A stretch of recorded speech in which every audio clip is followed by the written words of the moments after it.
Hello बच्चों, आज का टॉपिक जैसे कि तुम लोगों को दिख रहा है, it is electric flux and Gauss theorem. और हम लोगों ने लास्ट वीडियो में कि इलेक्ट्रिक फ्लक्स क्या होता है, और उस वीडियो में जो हम लोगों ने डिस्कस किया कि कोई भी एक एरिया से अगर electric field lines plus past होता है तो इसके एसोसिएटेड इलेक्ट्रिक फ्लक्स होता है। एक्चुअली इलेक्ट्रिक फ्लक्स है क्या? Electric flux is nothing but number of field lines crossing that area. तो ये क्या बताता है कि कितना नंबर ऑफ फील्ड लाइंस इस एरिया से पास हो रहा है। जितना ज्यादा number of field lines pass होगा उतना ज्यादा flux associated with that particular area. हम लोगों ने ये भी देखा, ये डिपेंड करेगा कि एंगल के ऊपर, कि angle between area vector and electric field, उसके ऊपर भी डिपेंड करेगा। और इसका जो फॉर्मूला आता था, it is a dot product E dot A, उसका वैल्यू आएगा E A cos of theta, where theta is the angle between electric field vector and area vector. And what is area vector? Area vector, it is always perpendicular to the direction of, it is always perpendicular to the surface of this area. Is that clear? Now, अब ये सब हम लोगों ने last class में ही देखा। उसके साथ साथ ये फ्लक्स पढ़ने के साथ साथ हम लोगों ने ये भी देखा, एरिया वेक्टर ओपन सरफेस के लिए दोनों तरफ डायरेक्शन हो सकता है, बट क्लोज सरफेस के लिए it is always outward normal. हम लोगों ने ये भी देखा। और इसके साथ साथ मतलब it is always outward normal, ठीक है। इसके साथ साथ एक चीज और है कि अगर एक यूनिफॉर्म इलेक्ट्रिक फील्ड हो और उसमें अगर मैं एक क्लोज सरफेस रख दूं, कोई भी क्लोज सरफेस, ऐसा ही हो जरूरी नहीं है, स्फीयर भी हो सकता है, the net flux through this surface, or sorry, net flux through this cube is zero. Net flux through any closed surface, any closed body is always zero. इसका लॉजिक मैंने ये बताया था कि जितना इलेक्ट्रिक फील्ड लाइंस घुसा इस cube में उतना ही निकल गया। तो कोई भी क्लोज सरफेस अगर रख दूं तो ये जीरो होगा। अच्छा, एक बात और, कितना घुसा अगर पूछा तो अलग होगा, कितना निकला पूछा तो अलग होगा। ऑब्वियसली जितना घुसा कितना निकला दोनों का एडिशन होके जीरो होता है। एडिशन होके कैसे जीरो होता है? बिकॉज ऑपोजिट डायरेक्शन होता है। यहाँ पे फ्लक्स जो है, ये जो घुस रहा है इलेक्ट्रिक फील्ड, इसमें एरिया वेक्टर इधर होगा, इसमें एरिया वेक्टर इधर होगा। हम लोगों ने ऑलरेडी देखा है लास्ट वीडियो में, तो मैं उसको ज्यादा और एलैबोरेट नहीं करूंगा कि यहाँ पे आउटवर्ड है तो यहाँ पे पॉजिटिव फ्लक्स होगा, ये एरिया वेक्टर इधर के आउटवर्ड है, बट दोनों में डायरेक्शन, इलेक्ट्रिक फील्ड और एरिया वेक्टर में डायरेक्शन ऑपोजिट है 180, तो फ्लक्स माइनस होगा, ये प्लस माइनस जेड होगी, क्या होगा? जीरो। क्लियर? ये सब हम लोगों ने लास्ट क्लास में ही देख लिया। मैं उसको फिर से, जिसने नहीं देखा वो वीडियो फिर से देखो। Flux is very very important तुम्हारे लिए। अब हम लोगों ने ये डिस्कस कर लिया, उसी का ही कुछ हम लोग देखेंगे कि मान लो एक हेमिस्फीयर है और हेमिस्फीयर में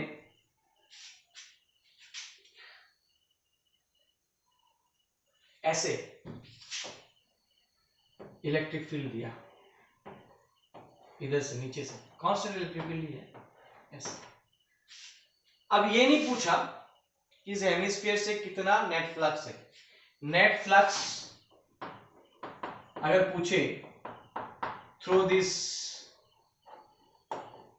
हेमिस्फीयर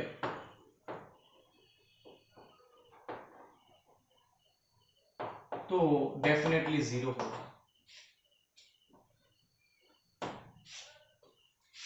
देखो यहाँ पे जो ये प्लेन सरफेस है, हेमिस्फीयर का एक प्लेन सरफेस होगा, एक कर्व सरफेस होगा।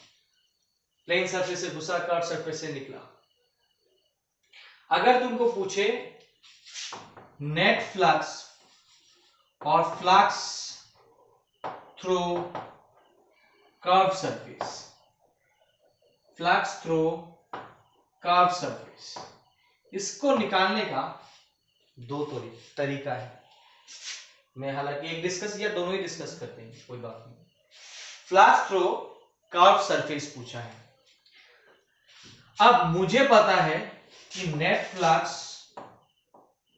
Through this entire hemisphere including plane और कर्व सरफेस दोनों मिला के क्या होना चाहिए? 0।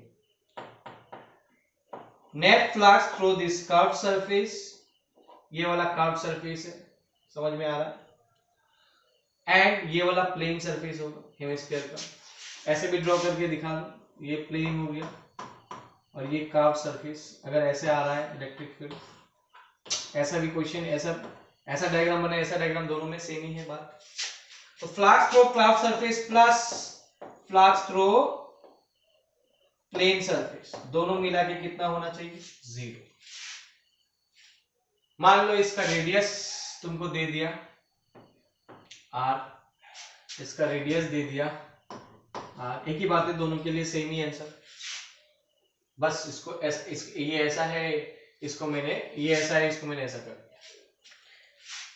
कर्व सरफेस का मुझे कितना एरिया होगा वो लेके मुझे इतना माथा नहीं मारना है, वो भी दिखाऊंगा मैं। पहले ये देखते कि प्लेन सरफेस,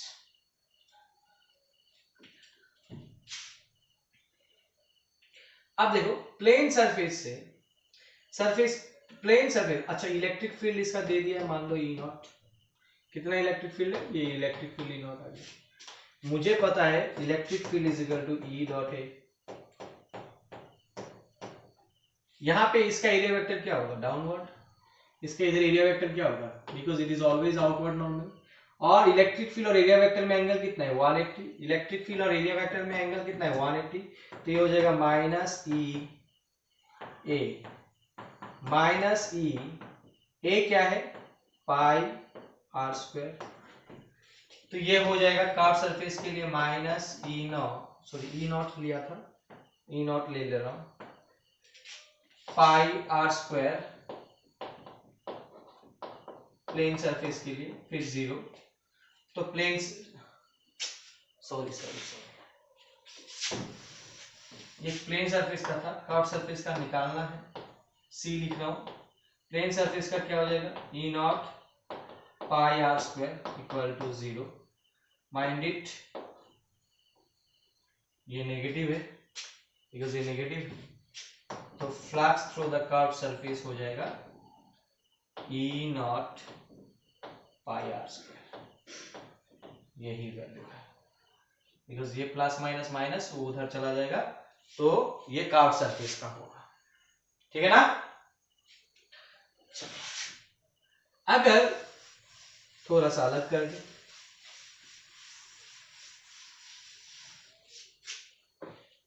अगर कर्व सरफेस ऐसा दे दिया, तो कर्व सरफेस ऐसा है और इलेक्ट्रिक फील्ड ऐसा दे दिया, तो what is the electric field through this curve surface?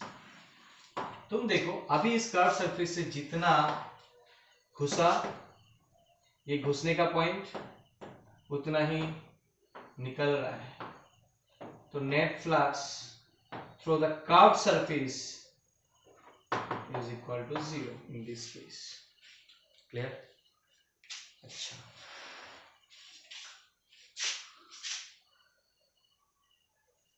Clear है? इसी तरह अगर कोण का भी बात करूं, मान लो ऐसा कोण है और ऐसे इलेक्ट्रिक फील्ड इधर से इधर, तो इसका भी फ्लक्स थ्रू द, ये भी कार्ड है, या फिर slippery part, slipped part, slippery नहीं, स्लिप्ड पार्ट उसका भी क्या हो जाएगा, flux through the slip part भी क्या हो जाएगा, 0। तो जितना घुसा उतना निकल गया। मतलब जैसा हेमिस्फीयर के लिए वैसा ही है। अगर ऐसा इलेक्ट्रिक फील्ड नहीं देके इसका इलेक्ट्रिक फील्ड कुछ ऐसा दे देता, मान लो कि इलेक्ट्रिक फील्ड ऐसा दे दिया, तो जैसे उसका निकाला था वैसा ही होगा। इस सरफेस के लिए निकालेंगे और मुझे पता है इस पार्ट और ये पार्ट दोनों मिलाकर क्या होना चाहिए, 0। तो सिमिलरली आंसर सेम आएगा, कोई अलग नहीं आएगा। बट कुछ केसेस है, जैसे कि अब क्या है कि मान लो हेमिस्फीयर है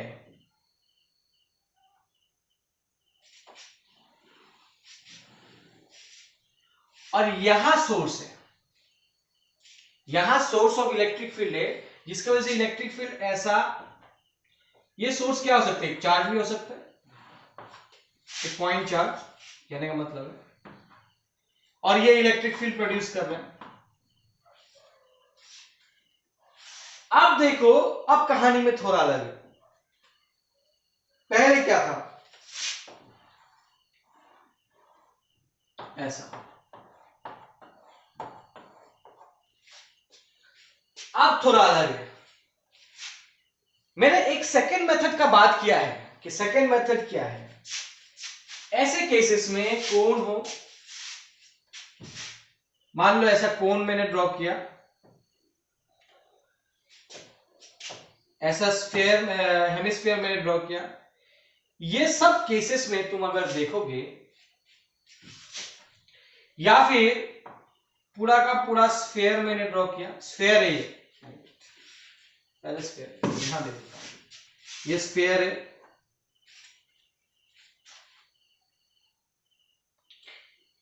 अगर पूछे कितना घुस रहा है इलेक्ट्रिक फील्ड, मान लो इलेक्ट्रिक फील्ड कितना घुस रहा है, नेट इलेक्ट्रिक फील्ड नहीं बोला, कितना घुस रहा है कितना निकल रहा है, कितना घुस रहा है कितना निकल रहा है, सिर्फ पूछा कितना घुस रहा है। यहां पे यहां पे यहां पे, या तो फिर क्वेश्चन पूछे, एक तो पूछा कि कितना घुस रहा है, या तो फिर क्वेश्चन पूछे what is the flux through this curve path, what is the flux through this curve path, ये स्लिप पार्ट और ये कर्व पाथ, इन क्या होगा।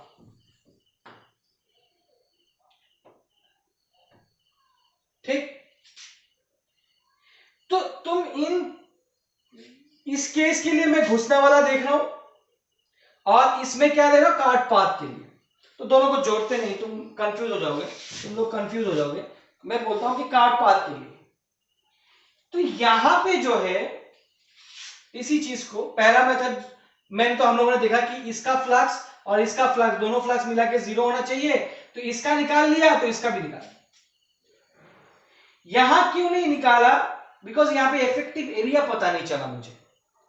इफेक्टिव एरिया क्या है, तुम बोलोगे इफेक्टिव एरिया क्या है ये, चलो मैं यहां पे ड्रॉ करता हूं फिर से थोड़ा बड़ा करके।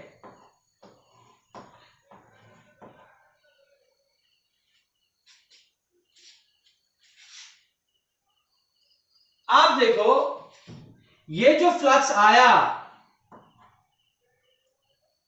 हर एक पार्ट से नहीं जा रहा है, ठीक है ना, ये सीधा गया ऐसे। इस केस में देखो, इसका केस अलग है, यहां पे इलेक्ट्रिक फील्ड ऐसे, ये परपेंडिकुलर टू दिस सरफेस है, यहां पे ये परपेंडिकुलर टू दिस सरफेस नहीं है। कितना इफेक्टिव एरिया कवर किया है इसका, इसका पूरा एरिया कवर नहीं किया है, और इस इफेक्टिव एरिया को कवर कितना किया है उसको समझने के लिए हम लोग क्या सोचेंगे, ये देखो, हम लोग इलेक्ट्रिक फील्ड लाइंस को लाइट सोचेंगे। क्या सोचेंगे, लाइट। अगर ऐसा लाइट आता और एक हेमिस्फीयर उसको ब्लॉक करता लाइट को, तो इस हेमिस्फीयर का शेडो कैसा बनता, सर्कल। क्या बनता, सर्कल। मतलब ये जो पार्ट है, ये जो हेमिस्फेरिकल पार्ट है, ये जो कर्व्ड पाथ है, अगर इलेक्ट्रिक फील्ड ऐसे आता तो कितना इफेक्टिव एरिया होता है इस पार्ट का। वो इफेक्टिव एरिया समझते कैसे हैं कि इलेक्ट्रिक फील्ड लाइंस को लाइट समझ लो और हेमिस्फीयर अगर ऐसा रख दो लाइट के आगे तो वो जो शेडो क्रिएट करेगा, मान लो यहाँ पे स्क्रीन है, ये स्क्रीन है, यहाँ पे ये स्क्रीन है, ये जो शेडो बनाएगा वो सर्कुलर बनाएगा। मतलब इसके वजह से जो फ्लक्स प्रोड्यूस हो रहा है मेरा, वो electric field into effective area, और ये इफेक्टिव एरिया कितना होगा, ये आर रेडियस है, ये आर रेडियस है, तो ये भी आर रेडियस होगा। इसका शेडो देखेंगे हम लोग, मतलब इसका भी शेडो, इसका भी शेडो, इन सब का शेडो एक सर्कुलर ही आएगा। अगर मैं स्फीयर लेता तो कितना घुस रहा है, तो इसका शेडो अगर कितना घुस रहा है, ये घुसने वाला होगा, ये निकलने वाला होगा, मतलब स्फीयर का इस पार्ट का शेडो ऐसा होगा। तो स्फीयर का अगर ऐसा लाइट आता तो स्फीयर का शेडो कैसे बनेगा, ये भी सर्कुलर ही बनेगा, इसलिए मैं तीनों को एक साथ जोड़ रहा था। तो स्फीयर का भी शेडो ऐसे ही सर्कुलर बनेगा, तो इसके लिए भी आंसर सेम ही आएगा, ठीक। बट जब सोर्स ऐसा नहीं है, सोर्स ऐसा है, ठीक है ना, तब क्या होगा कि यहां पे एंटायर सरफेस हर एक पॉइंट पे हो रहा है, ये हर एक पॉइंट पे हो रहा है, ये हर एक पॉइंट पे हो रहा है, तब ये पूरा का पूरा एरिया लेंगे। और मुझे पता है हेमिस्फीयर का एरिया, सरफेस एरिया कितना होता है, तो इसका फ्लक्स जो हो जाएगा वो E not 2 pi r square, where r is the radius, r is the radius, ये हो जाएगा। क्लियर? अच्छा, अब कुछ और देखते हैं इस तरह का क्वेश्चन। मान लो कोन के केस में ऐसा कोन था और बोला ये हाइट h है और ये रेडियस r है, एक क्वेश्चन आया हुआ है एंट्रेंस में, ठीक। आप बोलो कि आप बोल रहा है कि ऐसा इलेक्ट्रिक फील्ड है, पहले भी देख चुके हैं, तुम बोलोगे सर जीरो है, नहीं, अभी मैं पूछ रहा हूं कि कितना घुस रहा है, कितना घुस रहा है। अगर मैं पूछूं तो जब घुस रहा है, शेडो कॉन्सेप्ट में आ जाना कि अगर कोन अगर है, ऐसा कोन बना हुआ है, और अगर मैं लाइट दूं यहां से कोन बना हुआ है, पूरा पूरा का पूरा ऐसा कोन बना हुआ है चारों तरफ से, ऐसा कोन, ठीक है ना, और लाइट ऐसे आए तो उसका शेडो क्या बनेगा, उसका शेडो जो बनेगा ट्रायंगल बनेगा। मतलब तुम देख लो, अगर मैं दिखाऊं,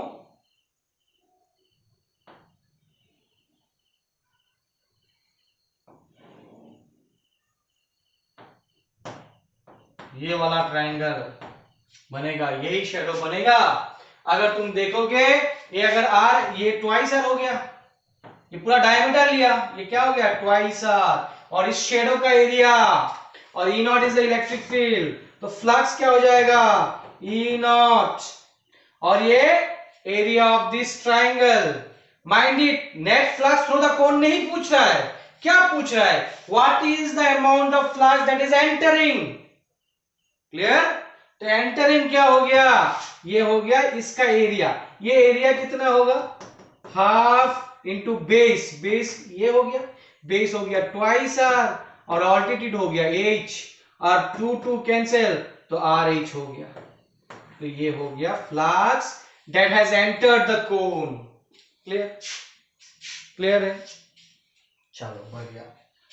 तो ये सब चीज फ्लक्स रिलेटेड है, और है ना, फ्लक्स रिलेटेड है। अब एक चीज देखो, तो फ्लक्स का और एक, अभी हम लोग देखते हैं कि फ्लक्स से, इलेक्ट्रिक फ्लक्स से हम लोग कैसे गॉस थ्योरम में जा सके। किस में जा सके? गॉस थ्योरम में। और तुम लोग, गॉस थ्योरम है क्या, गॉस थ्योरम है क्या? अच्छा, गॉस थ्योरम से पहले एक चीज और बता देता हूं कि हर जगह पे मैंने कांस्टेंट इलेक्ट्रिक फील्ड देखा और मैंने E डॉट ए निकाला फ्लक्स। अगर कांस्टेंट इलेक्ट्रिक फील्ड नहीं है, मान लो ऐसा है इलेक्ट्रिक फील्ड, हाँ यहां अलग, तो हम लोग क्या करेंगे, जो फ्लक्स आएगा, ठीक है ना, मान लो एरिया अलग अलग ले लिया, छोटा छोटा एरिया ले लिया, मान लो एक एरिया है, उससे इलेक्ट्रिक फील्ड निकल रहा है, और ये अलग अलग एक छोटा सा एरिया लूंगा। क्यों? बिकॉज इलेक्ट्रिक फील्ड इन सब एरिया में सेम नहीं है। तो यहाँ पे इस पॉइंट पे इलेक्ट्रिक फील्ड इधर, इसका एरिया वेक्टर ऐसे, और इसको मैं ds ले रहा हूं, एरिया को ds नहीं डी एरिया ले रहा हूं तो dA ले रहा हूं, ठीक, और ये इलेक्ट्रिक फील्ड का डायरेक्शन इधर, ठीक है ना।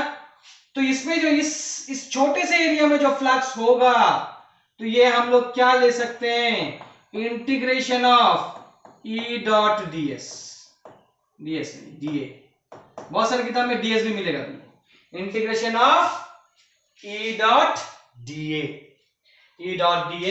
हम लोग इंटीग्रेट करेंगे कौन से केसेस में, जहां पे इलेक्ट्रिक फील्ड कांस्टेंट नहीं है, या फिर बोल सकते हैं हर एक एरिया पे सेम इलेक्ट्रिक फील्ड नहीं जा रहा है, तो एरिया को छोटा कर दिया और उसको इंटीग्रेट कर दिया, तभी हम लोग निकाल सकते हैं। दोनों में से एक को करना पड़ेगा ना। अच्छा,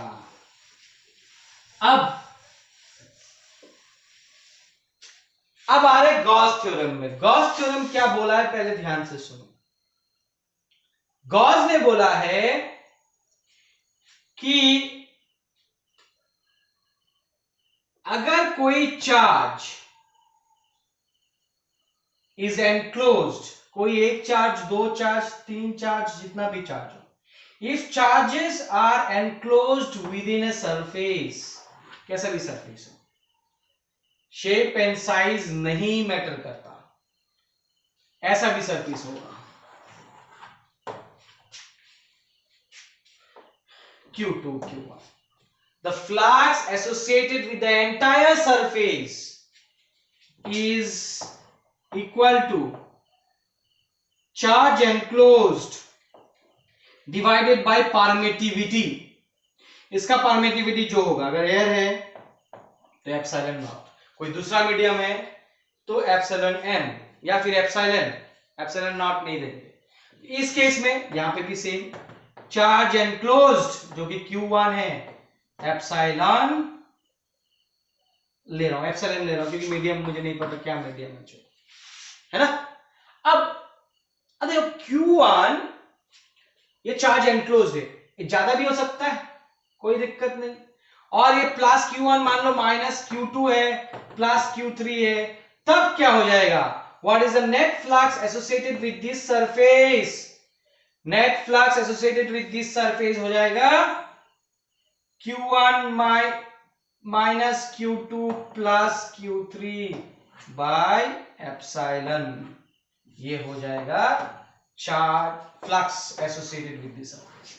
माइंडेड, ऐसे इलेक्ट्रिक फील्ड लाइंस इसके लिए लिख लेंगे, इसके लिए आएंगे, है ना, फ्रॉम इंफिनिटी, सबको इंडिविजुअली मान रहा हूं, यहां से निकला है, इसकी वजह से निकला घुसना दोनों नहीं हो रहा है, जब निकलना घुसना दोनों होता है तब ये जीरो होता है, ठीक। अब इसी से कॉन्सेप्ट आया, फिर से मैं बता रहा हूं कि what is the Gauss theorem, और गॉस लॉ क्या बोलता है।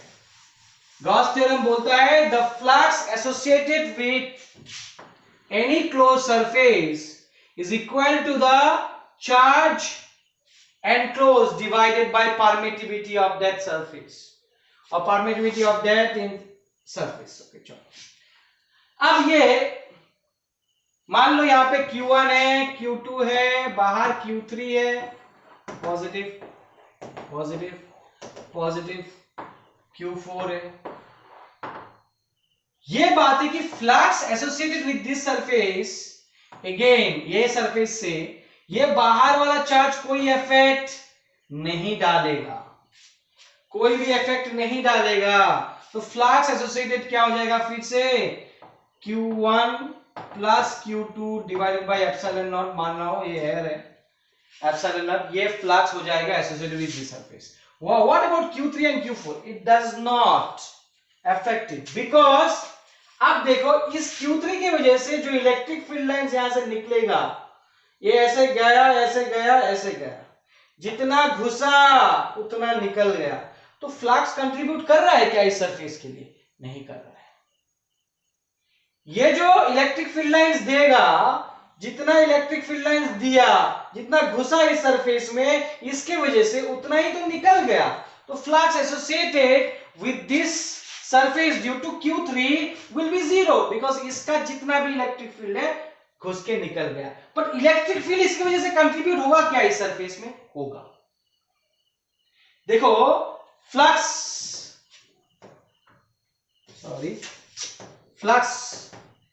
इज E डॉट dA, हम लोगों ने अभी अभी देखा, ये E डॉट dA, ठीक। Electric field and that is equal to, अगर फिर से हम लोगों ने देखा, charge enclosed by epsilon naught. यहां पे इस फॉर्मूला में इलेक्ट्रिक फील्ड जो है दैट इज ड्यू टू, यहां पे जो इलेक्ट्रिक फील्ड है वो due to Q1, Q2, Q3, Q4, चारों की वजह से है। बट फ्लक्स जो होगा, एंटायर फ्लक्स जो होगा, that is only flux only due to Q1 and Q2, Q3 and Q4 के वजह से कोई फ्लक्स नहीं होगा। क्लियर है? समझ में आया? ये क्वेश्चन एक बार पूछा गया है, objective type short question, simple question कि इलेक्ट्रिक फील्ड किसकी वजह से? इलेक्ट्रिक फील्ड चारों चार्ज की वजह से, और flux only because of this two. Clear? Mind it, ये दिमाग में रखना है, ठीक है ना? तो मुझे ये डेफिनेशन मिला, ये मिला कि क्या है गॉस थ्योरम। गॉस थ्योरम बोल रहा है the flux associated with any closed surface is equal to charge enclosed by epsilon naught, is equal to charge enclosed by permittivity. अच्छा, proof of Gauss theorem, proof of Gauss theorem।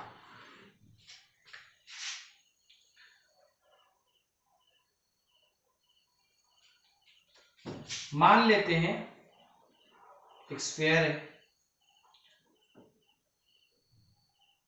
और इस sphere के वजह से, sphere के अंदर एक charge है और यहां पे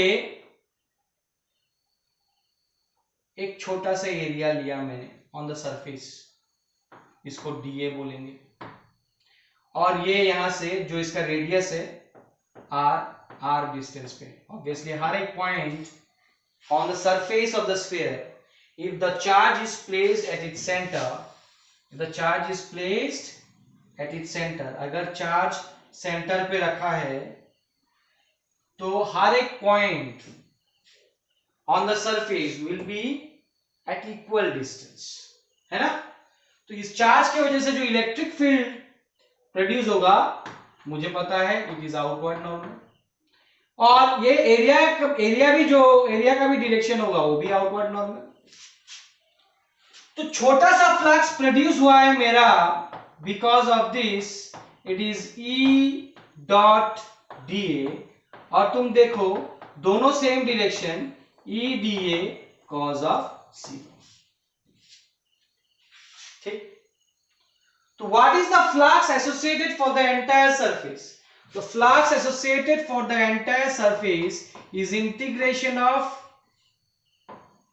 छोटा फ्लक्स। कैसे एरिया को इंटीग्रेट करें? पूरे सरफेस को,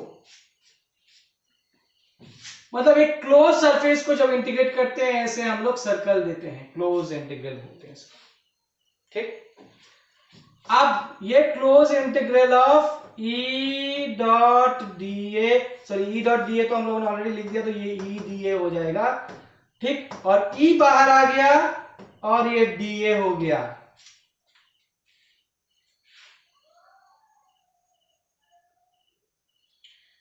पहला बात, what is E at this point because of this charge?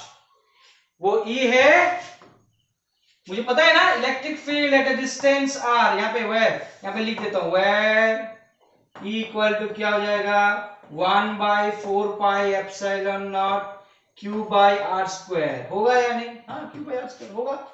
r distance पे इलेक्ट्रिक फील्ड कितना होता है? इतना ही होता है। तो मैं इलेक्ट्रिक फील्ड का फॉर्मूला लिख रहा हूं 1/4πε0 और ये q by r square into ये जो इंटीग्रेशन ऐसा छोटा छोटा एरिया सब इंटीग्रेट करूंगा for the entire surface of the sphere का सरफेस एरिया कितना होता है 4πr²। 4πr² कैंसिल हो गया, रहा क्या q/ε0, मतलब flux is equal to q/ε0। ये हमें प्रूफ करना था, proof of Gauss theorem. Clear? Proof of Gauss theorem. कोई डाउट है इसमें? एक्चुअली अगर मैं बोलूं गॉस थ्योरम से कूलम्ब्स लॉ आया। हम लोग तो कूलम्ब्स लॉ पहले पढ़े हैं, उसके बाद गॉस थ्योरम पढ़ रहे हैं। एक्चुअली ये बेसिक है, गॉस थ्योरम पहले आया फिर कूलम्ब्स लॉ आया। बहुत अच्छा किताब, या फिर फॉरेन ऑथर का ही ज्यादा देखोगे तो तुम लोग देखोगे, अच्छा किताब देखोगे तो तुमको मिलेगा कि गॉस थ्योरम से ही कूलम्ब्स लॉ आया, और गॉस थ्योरम पहले हुआ फिर कूलम्ब्स लॉ आया। ठीक है ना? तो एक प्रूफ और है कि वो प्रूफ क्या है कि गॉस थ्योरम से कैसे कूलम्ब्स लॉ आया वो निकालना। दैट इज होमवर्क मैं दे रहा हूं। क्या निकालना है? बहुत सारी किताबें सब में मिल जाएगा कि कैसे गॉस थ्योरम से कूलम्ब्स लॉ जा सकते हैं। ठीक है ना? वही सिमिलर तरीके से करना पड़ेगा, मैं नहीं करूंगा, तुम लोग करके आओगे। ठीक है ना? क्लियर है? प्रूफ क्या? Finding Gauss theorem from Coulomb's law. Finding Coulomb's law from Gauss law या फिर थ्योरम, जो भी। ठीक? अच्छा, ये होमवर्क रहा बच्चों। अच्छा, अब क्या है, हम लोग जो नेक्स्ट चीज लोग देखेंगे। अच्छा, एक चीज और बता देता हूं, फिर नेक्स्ट वीडियो, इस वीडियो में नहीं, नेक्स्ट वीडियो में हम लोग एप्लीकेशन ऑफ गॉस थ्योरम में जाएंगे। ठीक? उससे पहले एक चीज बता देता हूं कि कल लास्ट वीडियो में हम लोगों ने जो देखा था कि ये सॉलिड एंगल है। क्यों मैं फिर से बता रहा हूं? बिकॉज सॉलिड एंगल के वजह से, है ना, सॉलिड एंगल का कॉन्सेप्ट मैंने दिया था, और ये सॉलिड एंगल का कॉन्सेप्ट कैसे मैं लगा सकता हूं, है ना, मैं लगा सकता हूं फ्लक्स निकालने के लिए, वो हम लोग देखेंगे नेक्स्ट वीडियो में। तो इस चीज को फिर से मैं याद दिला रहा हूं कि ये जो सॉलिड एंगल के साथ जो रिलेशन था, ये सॉलिड एंगल कितना था? ये 2π1 - cos अल्फा, ये सॉलिड एंगल था। ठीक है ना? ये सॉलिड एंगल था, ये याद रखना है। फिर से बार बार बता रहा हूं क्योंकि ये मैं डिस्कस करूंगा। तो ये टॉपिक हम लोग यही खत्म करते हैं। नेक्स्ट वीडियो में हम लोग जाएंगे application of Gauss theorem. Is that clear? Thank you.